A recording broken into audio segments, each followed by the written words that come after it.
Hey, what's going on, guys? In this video, I'm going to give you an update on my future plans with the Saucony Triumph 24, why I will not be continuing to run in the shoe and reviewing them, and hopefully give you a little bit of additional perspective on my purpose behind the channel, along with where I think I can provide some differentiation from others.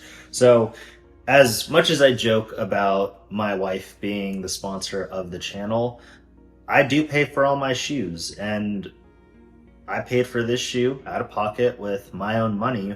And one of the things that I really wanted to emphasize on this channel, and that's why I do more than just shoe reviews, is I feel like there's so much overconsumption in today's world and market and society. And that's why I wanted to provide something outside of just the shoe reviews themselves, because I think, it's important to have reviews for all of you guys and anyone out there who's looking and interested in spending their hard-earned money. But at the same time, I don't want that to just be the premise of my channel of encouraging everyone to consume, right? And so that's why I wanted to be more of a producer, if you will, in producing this content for you all. Personally, that's just my philosophy. And so with that being said, the reason why I'm not going to be doing a full review of the shoe, and really I think there's, just to put it in simple terms, my philosophy when doing any of these shoe reviews is that it's one part, what do I think people actually care about or are interested in, and what's the newest release in shoe? But on the other hand, I'm just like the rest of you guys. I am also training. I run between 45 and 50 miles a week. So I am very selective of the shoes that I put on my feet to get the job done. And coming back to the shoe, that's the problem here, right? Is that I did my initial review, I think a week or two ago, and I have had zero desire to run in this shoe. It's what I would refer to as a super okay trainer. And I think that's just, it's suffering from its own success in that aspect, right? Is that, did Saucony improve the Triumph? 100%. This Incredilux is great. Its execution in the shoe, though, is very okay at the end of the day. It's got a modern foam, but that more traditional build to it, the 10mm drop. And due to that, especially with my weight, it just flattens out the shoe a lot. So it's comfortable, but for the price, why would I recommend this to someone, right? Like, this is a perfectly good daily trainer, easy mileage shoe. That's what it's good at. And that's what that category is, though, right? That's what the quote unquote premium daily trainer is supposed to be at the end of the day. It's not a super trainer, and it's supposed to be a little bit better than a daily. Why would I get that then? That's what I would refer to as an awkward middle child, right? Like, if I want a super trainer that's going to give me the get up and go capabilities and comfort, I'll wear a super trainer. If I want something for daily miles, I'm probably going to pick something that's going to give me a little bit more. Maybe it'll be a max cushion shoe, for example. I think that's probably the next category that's going to be taking over the daily trainer. I mean, I understand some people just want a shoe to be a shoe, quote unquote. And that's great. That's what the Evo SL is, or the Evo, or sorry, not even the Evo SL, but the SL2.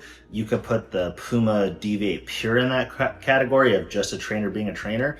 But for the $20-ish that you're paying more for this shoe, it's not giving you anything else. I don't think its speed capabilities are necessarily there. I think a lot of and again, as a bigger runner, I feel like, and it's going to be different with what kind of bigger runner you are at the end of the day, right? Like, I am a bigger runner, but I have paces that are abnormal for someone that's generally 200 pounds. My easy day pace is anywhere between 8:15 to 8:45.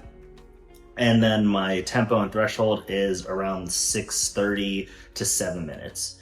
And so with the force, and because of my weight and my paces, the force that I put into these shoes, they're just bottoming out. And so it's not something that I would ever reach for. And that's where the whole like, oh, I love a soft, bouncy shoe. It's like, is it really, just because it's soft, is it actually bouncy if you're putting that much force into it, right? And that's where I was struggling with this shoe. I got 2 runs in it, 12 miles total, and it's just not doing it for me. So, yeah, but again, I just want to be transparent with you all, is that even if I don't like a shoe, I still want you guys to know why I don't like a shoe, or why I'm not going to give a full review of the shoe.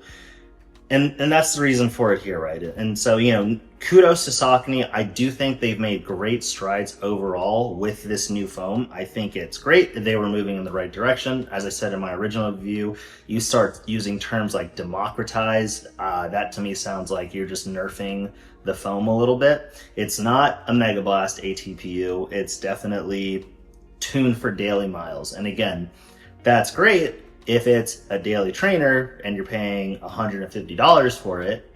It's not great if it's supposed to be that awkward middle child premium daily trainer that's perfectly good at neither being a daily trainer because you paid more for it, but then it also doesn't have that uptick in capabilities like a super trainer. And so I just wanted to give you guys full honesty and transparency here, because I think that's important for me, especially as someone who is ideally giving you guys some additional value outside of just talking about a shoe at the end of the day. Definitely save your money. I think your money could probably be spent better elsewhere. And I think that's really all I have to say. I'm sure there's going to be some people that love it, right? And if you can find it on sale, here's a caveat. If you can find it on sale or you have a discount, then that might be good, right? If you can get like the 15, 20% or whatever Saucony typically has if you sign up for their email, for example, or if you go through another seller and you sign up to their email and get like 15% off, it might still be good, but just understand what you're getting out of that shoe at the end of the day. It's a premium daily trainer. So just think it's got 1 tick above an average daily trainer, and it does that well, but it's just not for me. But it may be for you. So with that being said, guys, sorry to be a bit of a bummer on the shoe, but again, for me, it really comes down to being honest at the end of the day. And I just think in general, the premium daily trainer category is one that's dying because of what we're seeing in the market with daily trainers. I mean, again, the Dynafish Xiaoyun, that is a super trainer, but it's priced like a daily trainer, right? And it's going to have the same protection of a shoe like this, but it's also going to have a lot more offering on top of it and its speed capability. It's got a much better rocker geometry.